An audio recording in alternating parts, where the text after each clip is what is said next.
Hello friends, movies all অ্যাবাউটে আপনাদের স্বাগত। ইয়াশ নুসরাত অভিনীত বাবা ইয়াদভ পরিচালিত সেন্টিমেন্টাল মুভিটি কিছুদিন আগে রিলিজ করেছে। প্রথম দিকেই ছবির নাম ছিল মেন্টাল, পরবর্তীতে নাম চেঞ্জ করে রাখা হয়েছে সেন্টিমেন্টাল। ছবির গল্প সম্পর্কে যদি বলি তো রঘুনাথপুরে এমএলএ রুদ্রাণী চৌধুরীর খুব দাপট। এখানেই ট্রান্সফার হয়ে আসে পুলিশ অফিসার সূর্য ওরফে ইয়াশ, যাকে কিনা প্রথম দিকে খুব একটা সৎ বলা না গেলেও পরবর্তীকালে সে একজন সৎ পুলিশ অফিসার হয়ে ওঠে।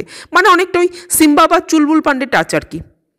তো সে এই রঘুনাথপুরে আসবে এবং দুষ্টের দমন করবে, এই হলো মূল বিষয়বস্তু।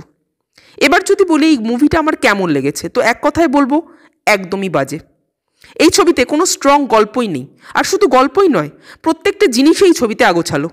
নায়ক নায়িকার যে লাভ সাইডটা তুলে ধরা হয়েছে সেটা এতই বোকা বোকা, তাদের দেখা হওয়া, আলাপ, ভালো লাগাও, শেষে বিয়ে, সব কিছুই এত ফাস্ট হয়ে গেল এবং এতটাই অবান্তরভাবে হলো যে বলার নেই। ভিলেনকে এখানে স্ট্রং দেখানোর চেষ্টা করা হয়েছে, মানে সির্ফ চেষ্টা, আলটিমেটলি হয়ে ওঠেনি। কিন্তু ভিলেনের যে কাজকর্মগুলো এখানে দেখানো হয়েছে সেগুলো সবই খুবই সারফেস লেভেলে। ডায়ালগের মাধ্যমে বা দু একটা সিনের মাধ্যমে আপনি বুঝতে পারবেন যে ভিলেন খুব খারাপ কিছু কাজকর্ম করে, দ্যাটস ইট। কিন্তু কোনো কিছু ডিটেলে আপনাকে দেখাবে না। এই ছবিতে প্রেম, ভালোবাসা, রাগ, দুঃখ, শয়তানি সবই ওপর কোনো কিছুর মধ্যেই ডেপথ নেই। আমার এই মুভিটা দেখতে দেখতে বারবার মনে হচ্ছিল যে মুভির প্রি প্রোডাকশন টিম জাস্ট কিছু পয়েন্ট নোট ডাউন করেছেন।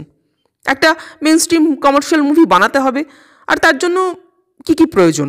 একজন সৎ পুলিশ অফিসার, স্ট্রং ভিলেন, আজকাল যে ধরনের মিমগুলো সোশ্যাল মিডিয়ায় ঘোরে সেই ধরনের কিছু পাঞ্চলাইন, একটা রোম্যান্টিক অ্যাঙ্গেল, কিছু ইমোশনাল সিন, ব্যাস সবই ঠিক আছে, কিন্তু কোনো কিছুই গোছানো নয়।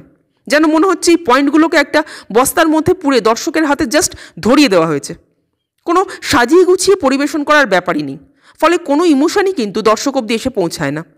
পরিচালক হিসেবে বাবা ইয়াদবের এটা কিন্তু প্রথম কাজ নয়, অভিনেতা হিসেবে ইয়াশ বা নুসরাতেরও এটা প্রথম কাজ নয়।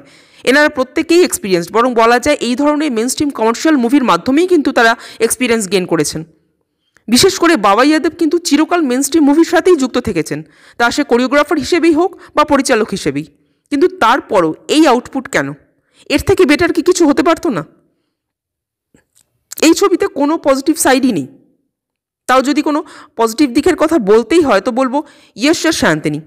ইয়াশের অভিনয় আমার অন্যান্য মুভির তুলনায় একটু বেটার লেগেছে, কারণ অন্যান্য মুভিতে তো ইয়াশের সব এক্সপ্রেশনই একই রকম থাকে, বাট এখানে কিন্তু সেরকম হয়নি, বরং নুসরাতের অভিনয় অনেক বেশি খারাপ লেগেছে এখানে। আর সায়ন্তনীকে এখানে যেরকম চরিত্র দেওয়া হয়েছে সেই অনুযায়ী উনি ঠিকঠাক, ওনার চরিত্রটা অনেক বেশি ওয়েল রিটেন হতে পারত, কিন্তু সেটা হয়নি। যাই হোক, সব মিলিয়ে এই মুভিতে কিছুই আলটিমেটলি ভালো লাগেনি।